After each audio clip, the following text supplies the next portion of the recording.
lupa klik subscribe dan tekan tombol loncengnya. Terima kasih. Assalamualaikum warahmatullahi wabarakatuh. Jumpa lagi bro bersama Ane Aris Trianto di channel kesayangan kita yang membahas seputar dunia bajing kelapa. Oke bro, di video kali ini Ane akan membahas seputar bajing kelapa berkaitan dengan free handle. Karena masih banyak teman-teman yang bertanya di dalam komentar, bang, free handle itu apa dan bagaimana caranya. Nah, di video kali ini sengaja bajingannya Ane lepaskan supaya kalian bisa ada bayangan dengan video ini bagaimana teknik-teknik dan cara-caranya ke depannya. Tapi sebelum itu mari kita masuk intro dulu bro. Check it out.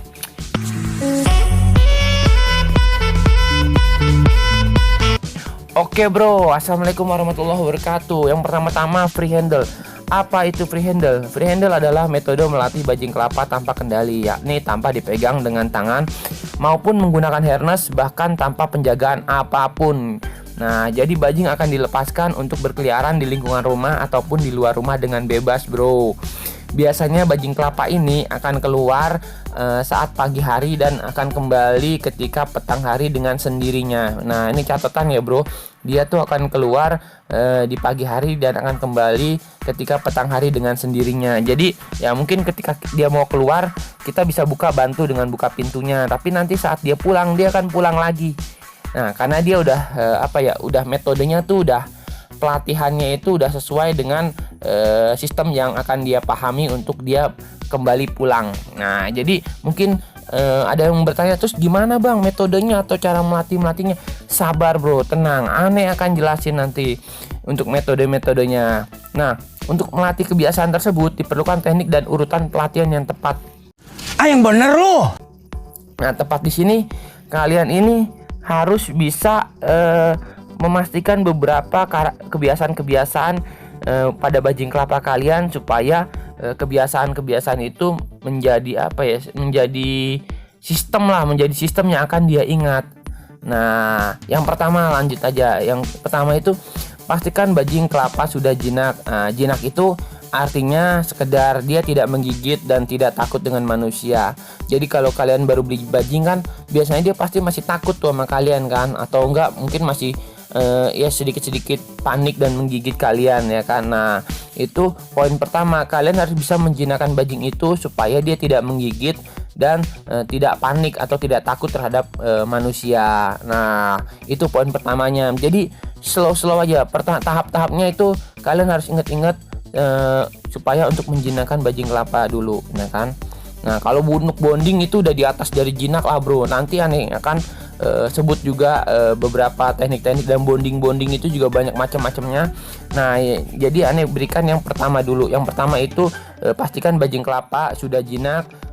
Nah, jinak itu ya sekedar dia tidak menggigit dan tidak takut dengan manusia. Nah, ini basically aja, ini standarnya tuh. Karena kalau kalian udah jinak, udah nggak takut manusia dan udah nggak gigit, itu untuk dilatihnya nanti ke depannya lebih mudah dan lebih enak. Nah, yang kedua, masuk poin kedua, pastikan bajing sudah bonding badan. Nah, artinya si bajing ini sudah kenal dengan si pemilik dan sudah nempel di badan pemiliknya. Nah, jadi ketika bajing kelapa kalian udah jinak, udah nggak gigit dan udah nggak takut manusia, kalian bisa latih bajing kelapa kalian di badan kalian. Kalian ajak main di badan kalian supaya bajing kelapa kita ini bermain-main di badan kita, mulai dari di lengan kita, di pundak kita, di tangan kita, pokoknya di badan kita, di kaki kita, is okay. Yang penting masih di area badan kita.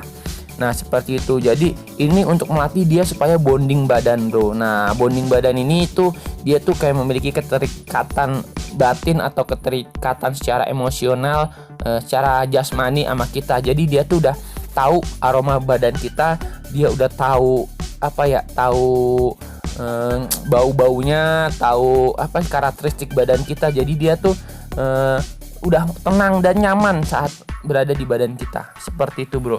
Nah, itu untuk bonding badan. Nah, itu adalah teknik yang kedua. Nah, lanjut untuk teknik yang ketiga, pastikan si bajing sudah bonding sama namanya. Nah, jadi bajing kalian ini maksudnya ini adalah sudah memahami kode-kode panggilan yang membuat dia mendekati kita. Nah, jadi ini banyak bentuknya macam-macam ya bro. Misalnya kan kayak kita misalnya dengan peluit, kita tiup peluit, nah dia kadang menghampiri. Kalau enggak kita kasih suara yang seperti yang kalau anak ayam kan ya, Nah kayak gitu, atau enggak kur kur, atau enggak kita sebut namanya joki joki. Misalnya apa, kita sebut namanya tono tono, apa kita sebut namanya ciko ciko, coki coki. Nah berarti dia akan datang menghampiri. Nah itu namanya bonding nama. Nah untuk bonding nama ini yaitu metode pelatihannya, kalian bisa sering-sering sebut namanya dia saat memberi makan. Jadi pada saat kalian memberi makan, kalian harus sering-sering panggil namanya dia. Supaya apa? Supaya dia mengingat panggilan namanya itu. Jadi ketika kalian panggil namanya, dia nanti akan menghampiri. Nah pada saat dia menghampiri kalian agak sedikit menjauh posisinya sambil membawa makanannya. Nah nanti kalian panggil lagi kan, dia akan mendekat lagi tuh ke makanannya. Nah begitu pun kalau udah mendekat, kalian bisa menjauh lagi sambil memanggil namanya. Begitu terus sampai nanti dia responnya jadi lebih tajam lagi bro. Jadi lebih jauh lagi nanti jaraknya. Jadi pada saat jauh nanti kalian panggil nama, dia akan langsung mendekat seperti itu. Itu untuk untuk kasus yang bonding nama. Metode pelatihnya seperti itu. Karena sebenarnya bajing kelapa itu dia juga nggak tahu namanya bro. Yang dia tahu itu kode waktunya makan. Jadi dia pikir kalau kita panggil namanya itu tandanya dia mau dikasih makan, seperti itu. Makanya dia menghampiri kita. Nah kalian biasakan nama-nama itu, nanti dia akan mengerti dengan sendirinya. Oke bro, itu untuk poin ketiga, yaitu bonding nama. Nah untuk poin yang keempat. Nah poin yang keempat ini, pastikan bajing sudah bonding kandang. Nah tadi kan di awal itu udah aneh kasih tahu. Yang pertama dijinakin, udah jinak harus bonding badan. Setelah bonding badan, bonding nama. Nah yang keempat ini bonding kandang. Jadi bonding itu banyak macam-macamnya. Ada bonding nama, bonding badan, bonding kandang. Nah seperti itu. Nah untuk bonding kandang ini, artinya ini si bajing sudah memahami area kandangnya dan tahu persis posisi kandangnya. Supaya apa? Supaya dia bisa kembali lagi. Nah biasanya untuk melatih bonding kandang ini itu biasanya dari area-area yang terdekat dari kandang. Jadi kita setelah dia udah mengalami sesi-sesi tersebut, maksudnya poin 1, poin 2 dan poin 3 itu udah kita jalanin dan berhasil, dan sekarang masuk poin 4 yaitu bonding badan. Nah berarti kita lepas dia di area kandang kita aja. Jadi di kandangnya dia itu kan kita buka pintunya supaya dia main di kandang-kandang itu aja. Nah supaya dia bisa mengendus-endus atau mencium-cium bau dari aroma di sekeliling kandangnya, begitu bro. Nah nanti dia akan semakin jauh, area bermainnya dia akan semakin jauh, itu udah pasti bro. Nah semakin jauh itu dia nanti akan semakin menguasai areanya lebih jauh lagi. Nah bajing kelapa itu simple ya bro. Nah ini bajing aneh nih. Nah dia nih udah udah mengetahui areanya dia. Yang tadinya di pohon, sekarang dia mulai masuk kembali ke area rumah. Ya karena ini waktunya juga mungkin udah mau sore. Jadi bajing kelapa itu kalau udah mau sore dia udah cenderung kembali ke kandangnya. Nah kembali lagi ke poin keempat, yaitu bonding kandang. Nah cara melatihnya gimana bang? Ya udah kita lepas aja bajing kelapa kita di area kandang sedikit demi sedikit. Nah supaya apa? Supaya dia mengenali area kandangnya dia. Kalau dalam keadaan dia rileks, dalam keadaan dia bermain di area kandang, dia tuh akan lebih akan lebih mengesave itu akan lebih memahami area kandangnya dia. Tapi kalau dalam keadaan dia panik, justru dia itu nggak akan bisa mengesave, justru malah akan takut dan akan panik dan justru akan malah kabur kemana-mana. Jadi pada saat kalian lepas di area kandang, usahakan bajing kalian itu tidak panik, tidak stres, dan biarkan dia bermain begitu aja. Seperti itu bro. Yang penting kita pantau, kita awasin bro, supaya dia tuh nggak panik dan nggak merasa terancam sehingga dia lari kemana-mana. Nah ini bajing kelapa aneh nih, dia udah lari sono lari sini. Jadi dia tuh sebenarnya udah sore nih kan kondisinya. Nah bajing kelapa aneh ini dia pengen mau masuk ke kandang bro.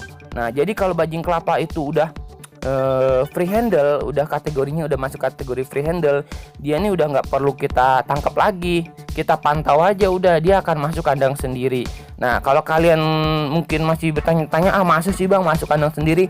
Nah oke bro, nanti ini mungkin di akhir video akan aneh kasih tahu bener nggak sih dia bisa masuk kandang sendiri. Oke, nanti akan aneh buktikan di video ini juga di akhirnya. Maka kalian juga jangan di skip supaya kalian bisa lihat. Nah ini bajing kelapa aneh yang tadi kocar kacir. Nah dia udah semakin sore, maka dia udah kembali ke area kandangnya. Tapi dia masih nggak tahu masuknya lewat mana. Nah kita arahkan. Nah sebenarnya mah kalau aneh sih nggak perlu aneh arahin. Karena apa? Karena dia pasti akan masuk sendiri. Nah, berhubung di dalam kandangnya ini ada bajing kelapa lain, nah takutnya kalau kandangnya aneh bukannya yang satu masuk, tapi malah yang dua temannya yang di dalam ini malah keluar. Jadinya aneh pakai sistem buka tutup aja. Buka tutup supaya tujuannya bajing yang di dalam ini nggak keluar, tapi bajing yang di dalam ini bajing yang di luar ini bisa masuk ke kandang. Nah, terus kita perhatiin aja bro, sabar bro, kalau kita nanganin bajing kelapa ini kita jangan tergesa-gesa, biarin dia menikmatin prosesnya, cara-cara dia masuk ke dalam kandang. Dia akan memahami itu, akan mengesep sampai akhirnya dia tahu, oh ternyata pintunya di sini.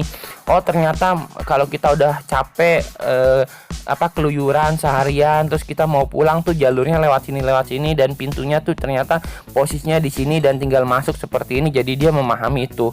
Nah, ini dia udah mulai mendekat ke pintu masuk. Nah, tapi mungkin berhubung rame juga kan, banyak anak kecil juga yang pada teriak-teriak di rumah aneh juga pada melihat.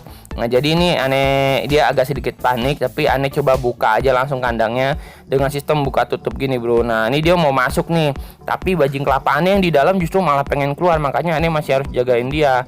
Nah, itulah kenapa aneh harus pantau. Nah, setelah dia masuk baru kita tutup lagi. Nah, karena kenapa bajing kelapa aneh ini masing-masing punya beberapa karakter yang beda-beda bro. Ada yang free handle, ada yang keep handle, jadi macam-macam. Nah, kalau yang ini dia lebih kepada menyendiri bro. Nah, ini kemungkinan dia juga masih pemalu karena masih bajing baru bro, makanya aneh taruh di kandang sebelah. Tujuannya dia biar supaya bisa beradaptasi sama teman-temannya nanti, supaya bisa digabung. Nah, seperti itu bro. Oke bro, mungkin segitu aja informasi yang bisa aneh berikan mengenai free handle. Nah, kalau kalian masih bertanya-tanya dan masih belum jelas, masih belum memahami, kalian bisa simak video-video aneh sebelumnya yang udah pernah aneh upload yang berkaitan dengan free handle sebagai tambahan referensi buat kalian-kalian, karena udah banyak juga metode-metode free handle yang udah aneh bahas di video-video sebelumnya. Dan mungkin the next setelah video ini aneh akan bahas mengenai tentang keep handle. Nah, karena selain free handle ada juga metode keep handle. Nah, bagaimana langkah-langkahnya nanti juga akan aneh bahas tuntas di video tersebut. Oke bro, akhir kata aneh ucapkan wassalamualaikum warahmatullahi wabarakatuh.